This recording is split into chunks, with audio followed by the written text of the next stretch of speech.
Yeah. Hello, everyone. Thank you for your patience.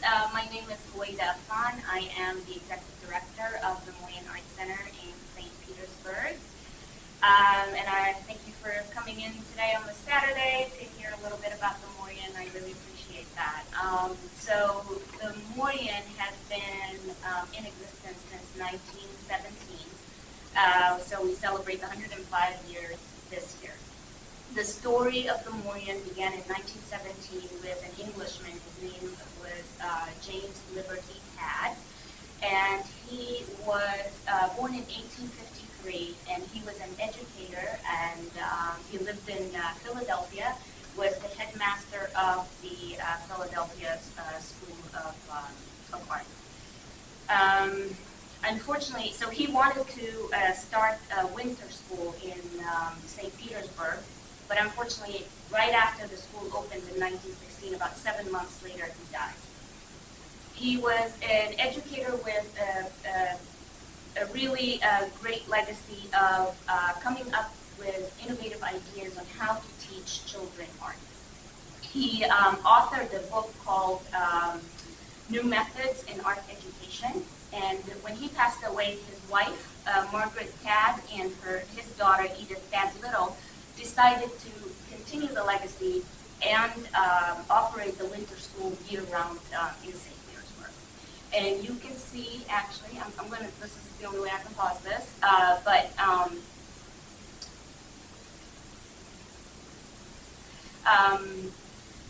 the school was located where the K-pop tree is, and this is where the Museum of Fine Arts building is right now. And you can see the Vinoy in the, if you look north, and it was in the corner, and the St. Pete Pier would be to the right of the picture up on the right. So it was located on Beach Drive in 1916. That was the winter school, and then it moved on to become the art club when his wife and his daughter took on. So they got together with a group of artists, created the art club, and at the time, St. Petersburg was just beginning to become this art city, and there were a number of publications that talked about how St. Petersburg was becoming this destination for the arts. And actually, I have a quote here. So the American Magazine of Art in 1924 wrote that St. Pete has won for itself the largest art center south of Atlanta, and that the Art Club of St. Petersburg, which is the real force for the extension and growth of art phase of St. Petersburg Society, has as its most important work that of educating school children in the understanding and appreciation of art. Let me move on.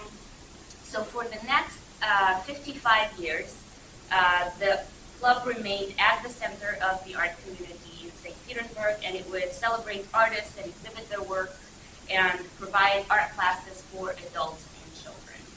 This is, the one on the far right is a 1947 Friday sketch club, and the one in the center is a pottery class, and the one on the left is a painting class from the 1960s. This is the book that James Liberty Tad authored back in 1899, and some of his ideas were really innovative at the time. It was, part of it was how to teach children to draw using both hands, but actually both hands simultaneously. So yeah, he was really, and this is just one aspect of it. So he was definitely a pioneer when it came to that. So in 1972, a group of artists decided that they were going to lead the art club, and they were going to create their own organization, which was called the Art Center Association at the time. That wasn't sustainable, and it only lasted for a couple of years, and then they decided that they were going to merge with the art club, and they named it the Art Center. So back in 1972, we went back to become the Art Center.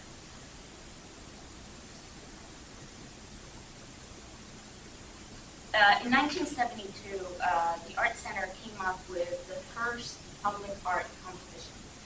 And that was way before St. Pete got all the great murals and the Shine Festival and all the public art that you see in St. Pete today. So in 1972, they put a call out to artists saying that we want to paint the side of our building.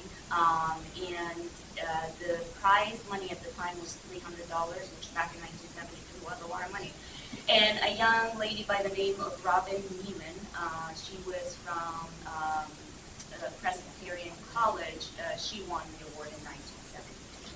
And that was at a location that was in the corner of 7th Street and 1st Avenue, which was where the Art Center was at the time.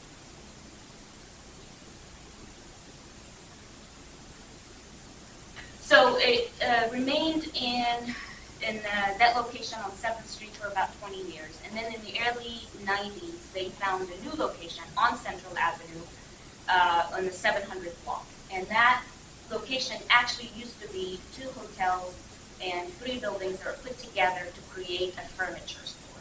So you can imagine, and this is actually our building on the left-hand side, our current building where we're located, and you can imagine how it's cobbled up with, all these different buildings. At the time, our benefactor, Beth Morean, put in money to get create the new facade and to put the buildings, all the buildings together into one building. And today, it's a very distinct building on Central Avenue in St. Pete. And it includes a cafe, digital lab, galleries, and a contemporary art gallery.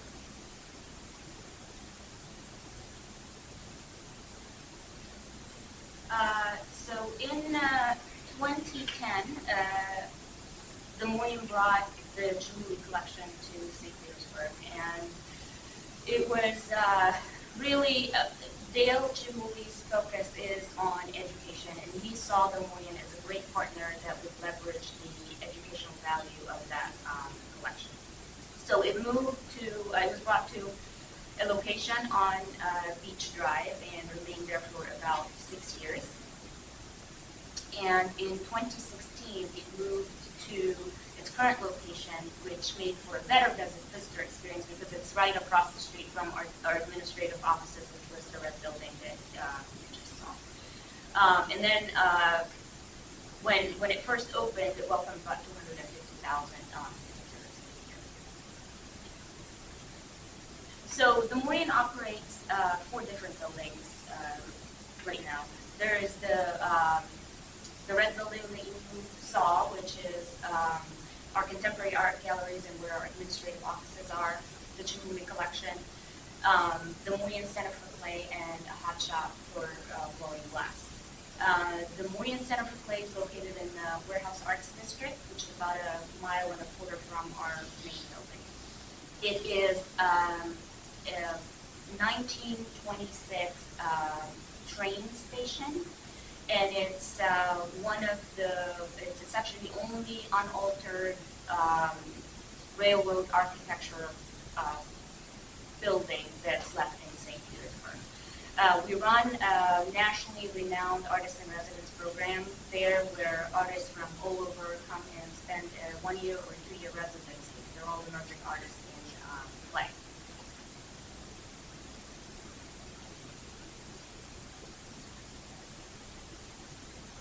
So these are school tours that are jewelry collection inspired, where kids will come in and take a tour of the collection and then create pieces that are inspired by the collection.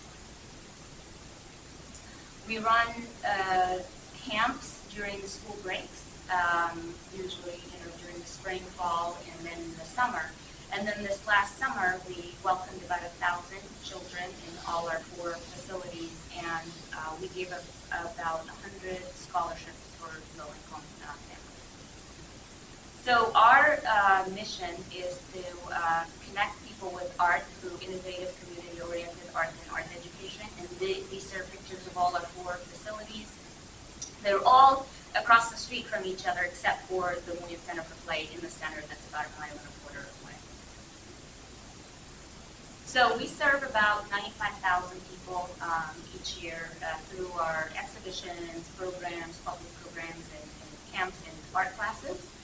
And our outreach programs, they served over 2,000 people, which was 100%, more than 100% increase from the last year. And that's just, and you'll see the different programs and the outreach programs that we do as well.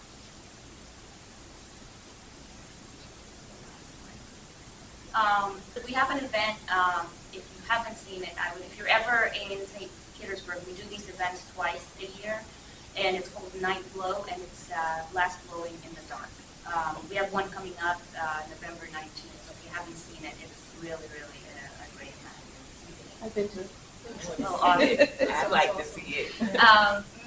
Memory Mornings is a brand new program that we just started, and it's actually for patients with dementia and their caregivers. And they come in about 30 minutes, about an hour before our normal time, and they get a 30-minute tour and a 30-minute art activity. We were actually just featured in the Tampa Bay Times about this program.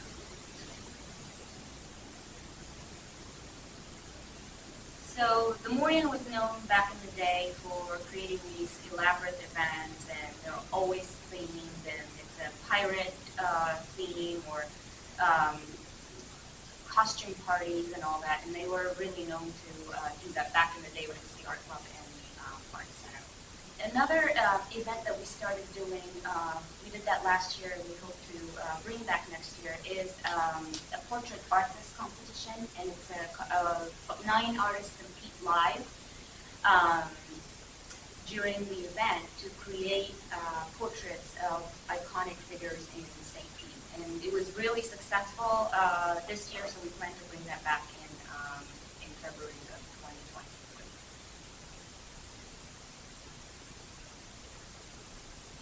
This was an event that we did in 2019, right before the pandemic, and it was called Burn, and it was based on the heat that creates pottery and glass as well. And it was basically a very large street party.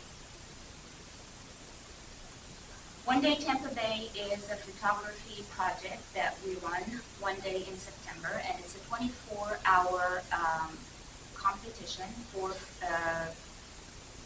photography enthusiasts, and you don't have to be a photographer. You can actually use your cell phone for this. So beginners or advanced photographers can participate in this. The idea that is to document 24 hours in the Tampa Bay area in different parts of Tampa Bay.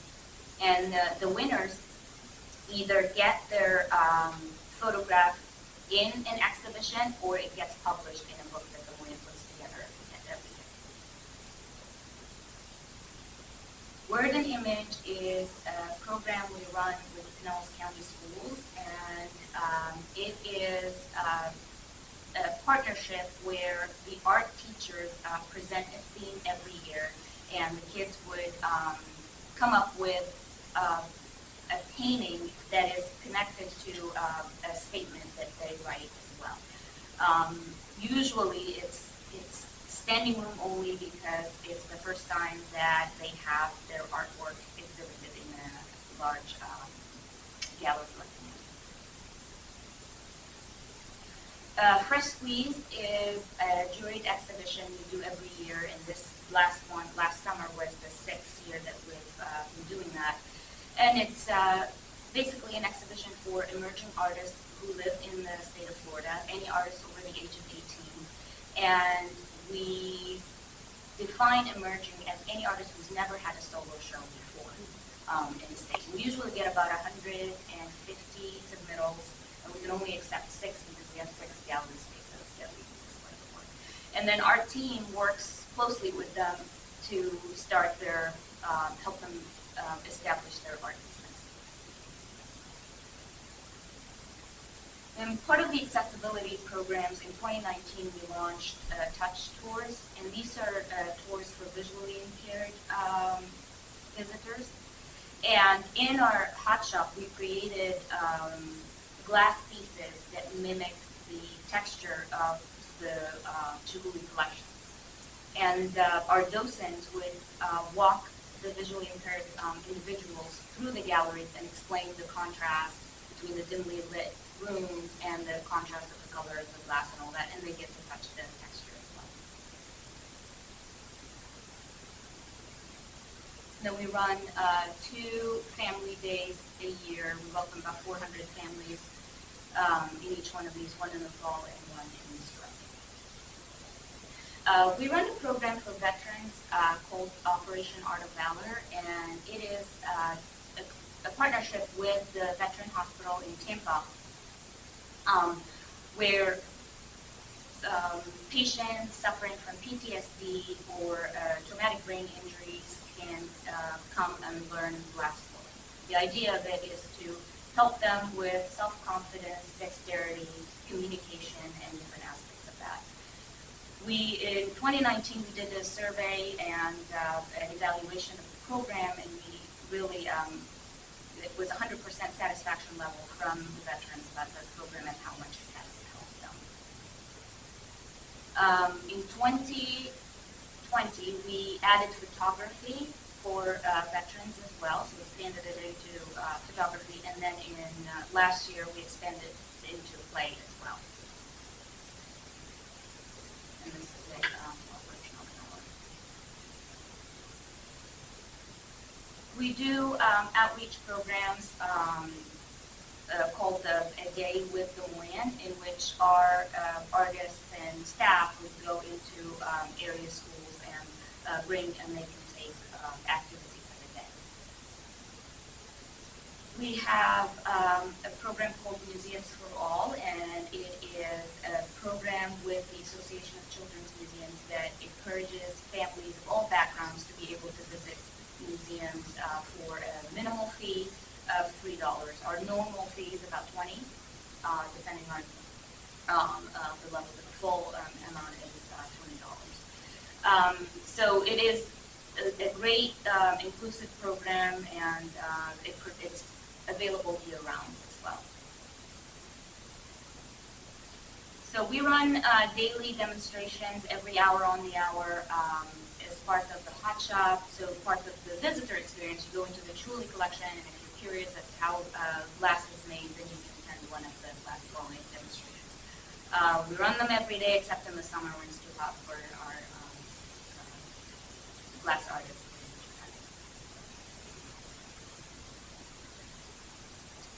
Saturdays and Sundays at the Morean are completely free. They can take family programs where visitors can come in with kids from 4 up to 16, and there's a different theme every time. Saturdays it's held at our main facility, Morean Arts Center on Central, and then Sundays they can work with play at the Morean Center for Play.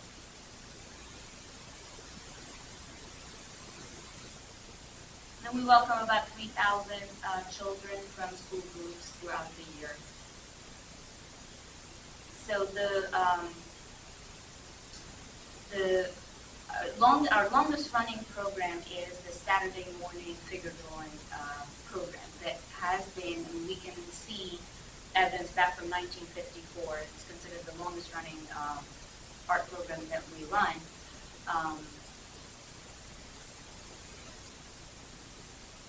So we do run, as part of the Operation Art of Valor program, we have exhibitions, and the veterans create these red, white, and blue flowers that are sold in our hot shop and to benefit the program. So money, and they're sold when we goes back into. Have you worked with the VA on that? Yeah,